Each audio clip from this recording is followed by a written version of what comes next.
naenda. Ila sisi wanaume yani kufika mbinguni itatuchukua muda mrefu sana. Imagine dada kama huyu sisi tumemwacha.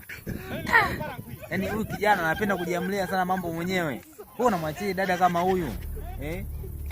Aise, lakini mimi kinachoniumiza ni hapo anaposema kwamba amemwacha na mimba. Yaani amemwachaje na mimba wakati alisema yeye hawezi kukutana na mwanaume mpaka wafunge ndoa, na ndoa walikuwa hawajafunga bado. Sawa bwana, hapo anasema amemwacha na mimba.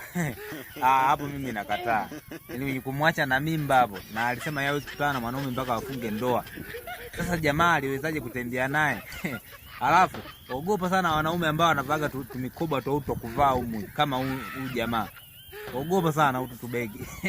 Yaani wanaume ambao wanavaa tubegi kama kwa huyo jamaa ni matapeli vibaya. Ifike mahala sisi wanaume tuwe tuna huruma.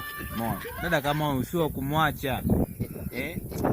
Kijana unapenda sana kujiamulia mambo mwenyewe, unamwachia dada kama huyu. Shenzi kabisa, karakandilu mkubwa wewe.